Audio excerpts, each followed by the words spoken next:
Bismillahirrahmanirrahim. Assalamualaikum warahmatullahi wabarakatuh. Innal hamdalillah nahmaduhu wa nasta'inuhu wa nastaghfiruh wa na'udzu billahi min sururi anfusina wa min sayyiati a'malina. May yahdihillahu fala mudilla lahu wa may yudlil fala hadiya lahu.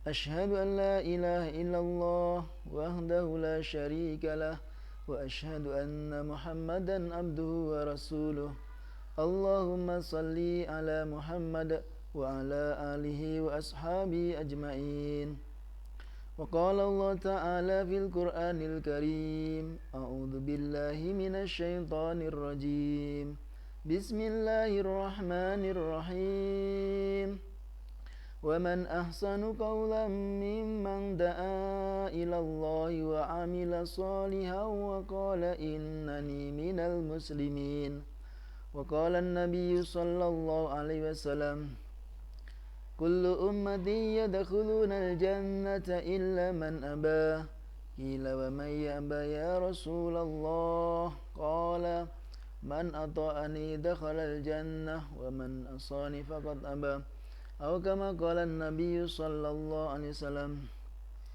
Pada hadirin yang dimuliakan Allah SWT, kita syukur pada Allah SWT pada kesempatan ini kita masih diberi kesehatan, nikmat iman, sehingga kita bisa bermudzakarah tentang iman yakin pada Allah SWT. Kita syukur pada Allah SWT pada detik ini, kesempatan ini kita masih diberi keimanan oleh Allah SWT. Karena dengan keimanan ini yang akan menjadikan kebahagiaan kita di dalam kehidupan di dunia dan akhirat. Sejauh mana kita iman kepada Allah, maka Allah akan muliakan baik dunia ataupun di akhirat ketika kita menghadap Allah SWT. Jamaah yang dimuliakan oleh Allah SWT, kita dulunya tidak ada, sekarang diadakan, dan besok kita akan dipanggil oleh Allah lagi, yaitu untuk menghadap kepada Allah SWT untuk mempertanggungjawabkan amal perbuatan kita ketika hidup di dunia. Maka perlu bagaimana kita introspeksi diri kita menghitung-hitung amal kita, supaya ketika kelak kita kembali kepada Allah, kita akan beruntung, akan bahagia di hadapan Allah SWT. Hari ini yang dimuliakan Allah SWT, kita syukur sebagai umatnya baginda Rasulullah SAW. Kita syukur sebagai umatnya Rasulullah SAW, karena banyak para nabi ini yang ingin menjadi umatnya baginda Rasulullah SAW, tetapi tidak diperkenankan, tidak dibolehkan oleh Allah SWT.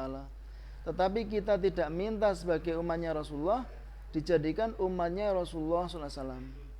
Seperti kita lihat banyak nabi-nabi, Nabi Ibrahim alaihissalam ini minta dijadikan umatnya Rasulullah, tetapi beliau tidak dijadikan umatnya Rasulullah.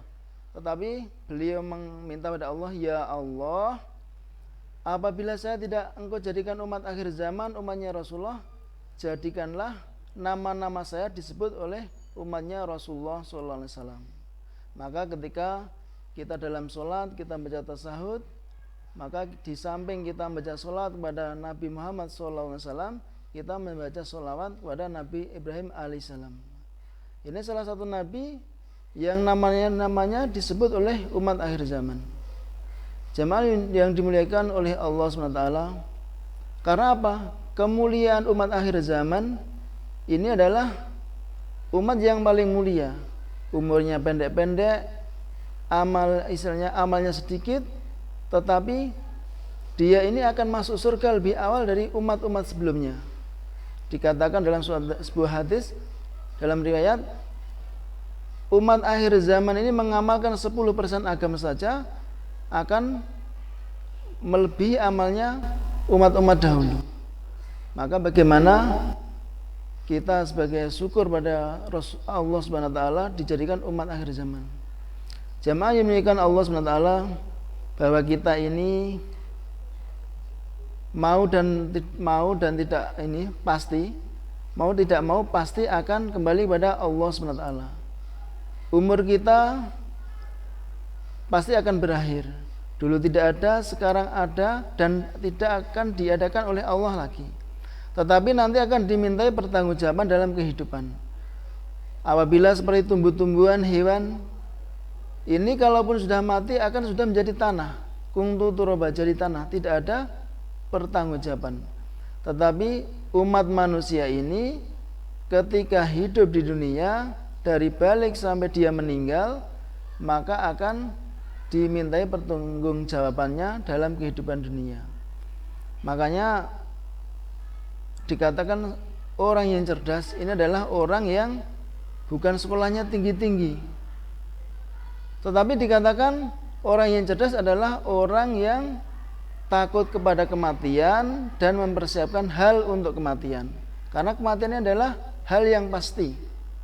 Tetapi umumnya orang seperti orang awam, orang-orang tua ini dikatakan nanti kalau orang sudah mati ya sudah.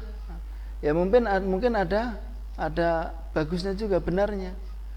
Ketika kita melihat ceritanya baginda Ibrahim alaihissalam, dalam sebuah ayat disebutkan Nabi Ibrahim ini tanya kepada Allah, "Ya Allah, apakah seorang ini ketika sudah mati akan dihidupkan ya Allah?" Ini pertanyaan seorang nabi. Nabi aja tanya kepada Allah untuk meyakinkan hatinya. Maka dalam sebuah ayat disebutkan, "Wa id qala Ibrahimu rabbi arini kaifa tuhyil mauta." Qala awalam tu'min? Qala bala walakin liyatma'inna qalbi. Faqad arbata minat tayri fasurhunna ilaika summa ja'al ala kulli jabalin minhunna juz'a summa uhunna ya'tinaka sa'ya. Wa alam anna Allah azizun hakim. Ketika itu Nabi Ibrahim bertanya kepada Allah. Dan ingatlah ketika Ibrahim berkata, "Ya Tuhanku, perlihatkan kepadaku bagaimana engkau menghidupkan orang yang sudah mati." Maka Allah berfirman, "Belum percayakah engkau?" Dia Ibrahim menjawab, "Aku percaya, tetapi agar hatiku tenang, mantap." Maka dia Allah berfirman, "Kalau begitu ambillah 4 ekor burung, lalu cincanglah olehmu, kemudian letakkan di atas masing-masing bukit 1 bagian. Kemudian panggillah mereka, niscaya mereka datang kepadamu dengan segera. Ketahuilah bahwa Allah Maha Perkasa lagi Maha Bijaksana." Ini adalah tamsil kehidupan. Tamsil kehidupan seorang manusia, umat manusia ini, yaitu apabila sudah mati maka nanti akan dihidupkan dan akan dimintai pertanggungjawabannya oleh Allah SWT. Nah, tadi dikatakan, "Hai Ibrahim, apakah kamu tidak percaya?" Nah, kemudian Nabi Ibrahim berkata, "Saya percaya doa Allah, tetapi bagaimana untuk meyakinkan hati saya?"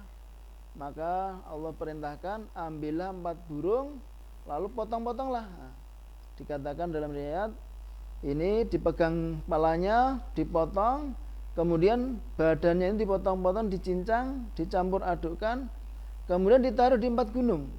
Setelah itu dipanggil, dan setelah dipanggil maka kembali utuh seperti semula. Begitu pula kehidupan manusia. Kita ketika ini tidak sadar, matinya tidak tahu kapannya.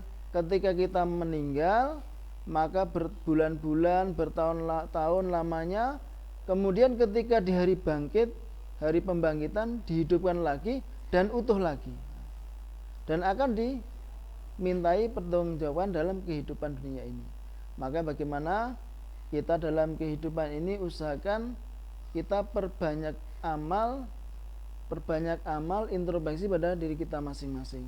Terutama di bulan Ramadan ini, maka kita banyak-banyakkan amal kebaikan. Bagaimana kita jaga sholat kita bagaimana jaga zikir-zikir kita, kemudian bacaan Al-Quran kita. Jadi dikatakan orang ini setelah imannya, yakinnya kepada Allah kuat, sudah mantap imannya kepada Allah, maka bukti iman ini adalah dipraktikkan dalam amalan. Dan amalan ini yang terpenting, yang pertama kali akan dihisab oleh Allah adalah masalah sholat. Bagaimana kita jaga sholat kita. Karena dikatakan Rasulullah ini, beliau ketika menjelang wafat beliau itu mengatakan ada 3 hal yang difikirkan. 3 hal yang dipikirkan Rasulullah, ada 3 hal.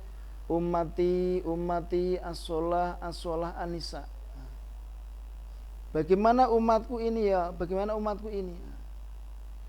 Maka ketika suatu saat Rasulullah ini menangis, ada yang bertanya, "Duh Rasulullah, kenapa engkau menangis?" "Hai, ketahuilah bahwa umatku nanti akan masuk surga dan neraka perbandingannya 1:1000. Satu orang masuk surganya Allah, 999 masuk nerakanya Allah. Maka seperti rintik-rintik hujan." Maka ketika hujan Rasulullah menangis. Karena fikirnya Rasulullah bagaimana semua umatnya ini masuk surganya Allah SWT dan dijauhkan dari nerakanya Allah SWT. Makanya di bulan Ramadan ini bagaimana kita banyak-banyak kita doa kepada Allah. Kita banyak doa kepada Allah, minta jangan hanya surganya Allah dan dijauhkan dari nerakanya Allah Subhanahu wa taala. Seperti dalam suatu hadis disebutkan, Allahumma inna nas'aluka ridhaka wal jannah wa na'udzubika min sakhatika wan nar.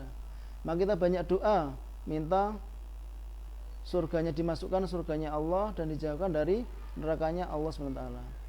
Jadi fikirnya Rasulullah umati, semua umat ini bagaimana masuk surganya Allah Subhanahu wa taala. Yang kedua bagaimana as-sholah. Bagaimana semua umat ini bisa mengamalkan sholat. Yang balik ini bisa amal sholat. Karena sholat ini apa? Yang mulia, jamaah yang dimuliakan oleh Allah. Jadi sholat ini perkara yang penting sekali di atas segalanya. Karena dalam sebuah hadis disebutkan, awwalu ma yuhasabu bil abdu yaumal qiyamah as-sholah. Fa in shaluhat sa'iru amalihi wa in fasadat sa'iru amalihi.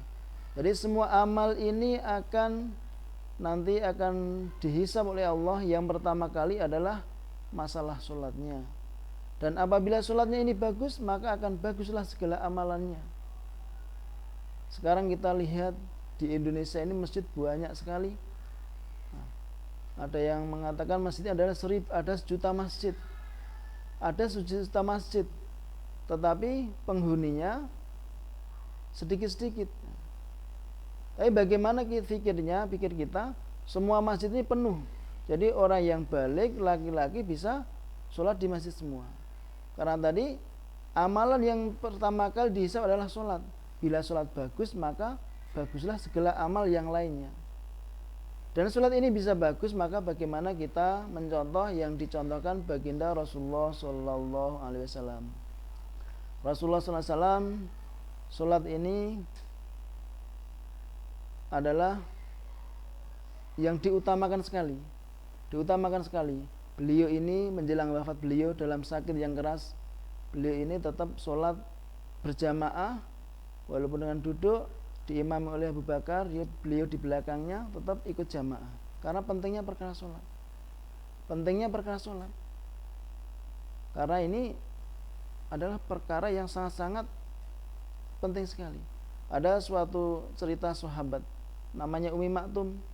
Ummi Maktum ini datang pada Rasulullah, "Ya Rasulullah, saya ini seorang yang buta ya Rasulullah. Apakah saya boleh sholat di rumah?" "Oh boleh saudaraku, boleh sahabatku." Ketika beliau ini, Ummi Maktum ini berjalan, ini baru berapa langkah dipanggil oleh Rasulullah, "Hei sahabatku, kesinilah dulu." Kemudian ditanya, "Apakah engkau dengar azan?" "Saya dengar dari Rasulullah." "Kalau kamu dengar azan, maka kamu wajib mendatangi panggilan azan."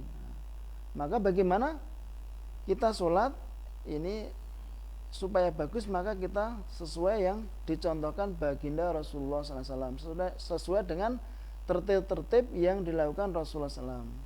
Jadi ulama ini mengatakan ada 3 tertib. Ada 3 tertib yang bagaimana sholat kita bisa bagus. Pertama, tertib waktunya. yang kedua tertib caranya, ketiga adalah tertib waktu, cara, dan tempatnya. Bagaimana waktunya? Jadi waktunya ini bagaimana waktu yang telah ditetapkan. Seperti sholat duhur.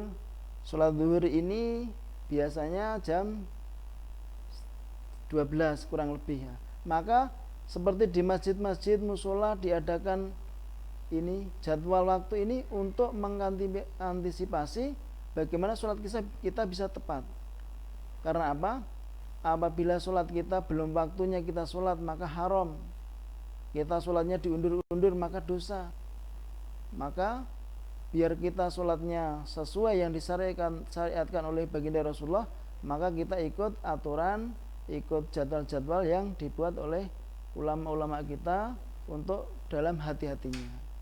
Karena Allah sudah tetapkan dalam Al-Quran, inna sholata kanat 'alal mu'minina kitaban mawquta. Jadi sholatnya waktunya sudah ditetapkan. Jadi jangan sampai kita itu mengundur-undur sholat. Apabila kita mengundur-undur sholat, maka akan mendapat yaitu murkanya Allah SWT. Karena dikatakan dalam sebuah hadis itu, orang yang mengqadha sholat maka akan disiksa di dalam kuburnya selama berapa wukuf. Berapa wukuf itu ada yang mengatakan berapa tahun. Maka jangan sampai kita sholatnya diundur-undur sampai menjelang waktu belakangnya. Kita jaga waktu sholatnya. Kemudian yang pertama adalah waktunya, yang kedua bagaimana caranya kita secara berjamaah. Otomatis kalau kita jamaah ini 2 orang atau lebih. 2 orang atau lebih jamaah. Ini adalah perintahnya Allah SWT kepada ini Rasulullah, kemudian disampaikan pada umatnya. Kalau kita mengaku umatnya Rasulullah, maka kita ikut yang dicontohkan, sunahkan baginda Rasulullah, yaitu secara berjamaah. Dalam suatu ayat disebutkan, wa aqimus shalah wa atuz zakah warka'u ma'ar rakiin. Dirikan sholat, tunaikan zakat, dan rukuklah bersama orang-orang yang rukuk. Kalau bersama-sama berarti bareng-bareng, 2 orang atau lebih. Kalau sendiri, ini namanya bukan jamaah. Kemudian tempatnya mana? Tempatnya di mana adzan dikumandangkan, yaitu di masjid ataupun musola. Ini kalau kita sholatnya bisa menjaga tadi waktunya, kemudian caranya, kemudian tempatnya di mana adzan dikumandangkan, di masjid atau musola, maka kita akan istilah mendapat keberuntungan dari Allah Subhanahu wa taala. Jadi bukti kita sholat di masjid, di musola ini adalah bukti iman kita pada Allah. Bukti iman kita kepada Allah SWT. Innama ya'muru masajidallahi man amana billahi wal yaumil akhir. Barang siapa yang iman kepada Allah, maka akan memakmurkan masjid-masjidnya Allah. Namanya masjid-masjidnya Allah berarti jamak, banyak masjid. Jadi apabila kita perjalanan di mana ada azan, maka kita usahakan berhenti. Kita yaitu untuk melakukan sholat ikut jamaah. Karena tadi apabila kita jamaah kita jaga, dalam waktunya kita tepati, caranya secara berjamaah, kemudian tempatnya di mana adzan dikumandangkan, maka Allah akan memberi kebahagiaan, keberuntungan pada kita. Dalam sebuah hadis disebutkan, orang yang jaga sholat ini akan mendapat 5 jaminan. Pertama akan mendapatkan catatan amal dari sebelah kanan, tangan kanan. Maka besok ini semua orang ini akan mendapat rapot masing-masing. Amal baiknya seberapa, amal buruknya seberapa, ada rapotnya. Tetapi orang yang jaga sholat maka akan diberikan dari sebelah kanan, tangan kanan. Maka akan nilainya pasti bagus. Tapi kalau naruhnya memberikan dari belakang, ke belakang atau samping, enggak tahu. Kemudian akan orang yang jaga sholat maka akan diberi ini. Orang yang menjaga sholat akan masuk surga tanpa hisab. Karena tadi dalam hadis disebutkan, yaitu amalan yang paling bagus adalah sholat. Apabila sholatnya bagus semuanya, maka dikatakan ini orang yang menjaga sholat akan memasuki pintu surga dari mana pintu yang ia sukai. akan masuk surga dari mana pintu yang ia sukai. Ada 8 pintu surga, tinggal memilih pintunya. Walaupun dalam satu pintu ini ada ahli-ahlinya masing-masing. Ahli puasa masuk pintu ini, ahli zakat masuk pintu ini, ahli zikir masuk pintu ini. Tetapi orang yang ahli jaga sholat akan masuki semua pintu yang ia sukai. Jadi bagaimana kita usahakan, terutama kita yang ini, yang mulia, kita orang laki-laki yang balik, usahakan sholat berjamaah di masjid. Ini adalah bukti iman kita kepada Allah dan hari akhir. Kemudian tadi pikirnya Rasulullah yang pertama adalah ummati aswal anisa. Bagaimana semua ini fikirnya Rasulullah? Ini semua wanita ini tutup aurat. Semua wanita tutup aurat. Ditutup aurat. Karena apa? Ini auratnya wanita ini semuanya adalah aurat, dari suaranya, yang lainnya. Ini kan bisa menjadikan nafsunya seorang laki-laki. Maka bagaimana dalam tubuhnya ditutup auratnya supaya apa? Supaya kita tidak menjadi asbab dosanya orang lain. Tapi orang ini, karena apa? Dikatakan seorang perempuan ini yang tidak tutup aurat, contohnya tidak pakai bajunya, nggak sempurna, masuk pasar, semua orang lihat, maka yang melihat ini akan menjadikan maksiat, maka menjadikan asbabnya menjadi masuk neraka. Tetapi apabila wanita ini dia tutup aurat dengan sempurna, maka akan menjadikan kebaikan bagi dirinya dan orang lain. Ini dalam pengalaman kemarin, alhamdulillah kami ini pernah di India.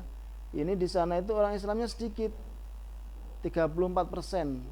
Tetapi jumlahnya dari Indonesia lebih banyak dari orang India. Orang Indonesia sekitar 350 juta. Ini semuanya. Di sana itu 400 juta, ini orang muslim semua. Jumlahnya 1.300. Yang 400 ini adalah muslim, yang lainnya non muslim. Tetapi di sana saya dalam perjalanan silaturahim sana, belajar di sana, ini selama 3 bulan itu saya nggak pernah lihat orang yang perempuan ini kelihatan pakai baju pendek, celana pendek, tidak ada, rok pendek tidak ada, semuanya pakai tutup aurat. Walaupun orang Yahudi, orang Nasrani, dia pakai seperti jubah, tetapi walaupun nggak pakai udung. Kalau orang Islam, kita lihat dari jauhan 50 meter, dia sudah balik badan. Kalau nggak begitu, dia cari jalan lain, sampai itunya. Makanya bagaimana kita tutup aurat kita, karena yang akan menjadikan nanti maksiat bagi orang lain. Tetapi bila orang wanita ini solehah, ini doanya lebih makbul daripada 70 wali. Seperti kita lihat cerita-ceritanya wanita solehah ini, seperti Maryam, kemudian dan lainnya, ini adalah ahli surga. Doanya wanita solehah ini adalah sangat makbul sekali. Maka bagaimana kita pikirkan ya anak istri kita supaya tutup aurat dengan sempurna. Supaya apa? Supaya kita ini terbebas dari dari tanggungan kita mendidik anak istri kita, dan menjadikan anak kita, istri kita menjadikan orang-orang yang solehah. Hadirin yang dimuliakan Allah SWT, bagaimana kita dalam Ramadan ini tingkatkan semua amalan kita supaya amal ini bisa meningkat. Kita introspeksi diri kita masing-masing. Sejauh mana kita sampai sekarang amal kita tingkatkan, supaya bagaimana nanti ketika setelah bulan Ramadan Syawal ini kita ada peningkatan. Tujuan puasa adalah la'alakum tattaqun, supaya dalam ini puasa ini kita tingkatkan amal kita. Apabila puasa kita bagus, amal kita bagus, maka dalam setelah bulan Ramadan amal kita akan meningkat. Maka buktinya kita meningkatnya iman kita nanti kita lihat setelah Syawal, bulan Ramadan. Maka jamaah kita semakin meningkat enggak? Kita semakin sergap ke masjid enggak? Maka perlu kita usahakan dalam Ramadan ini kita banyak-banyak baca Al-Quran, banyak-banyak sholat malam, sholat tarawih, maka nanti ketika setelah bulan Ramadan kita tingkatkan semua amal kita, baik sholat kita, baca Quran dan lainnya. Jemaah yang dimuliakan Allah SWT, mungkin dari kami cukup sekian. Baiknya dari datanya dari Allah SWT, kekurangan dan kesalahan dalam saya menyampaikan mohon dimaafkan dan diikhlaskan. Sekian, semuanya kita tutup dengan doa akhiratul majlis. Subhanakallahumma rabbana bihamdika asyhadu an la ilaha illa anta astaghfiruka wa atubu ilaik. Assalamualaikum warahmatullahi wabarakatuh.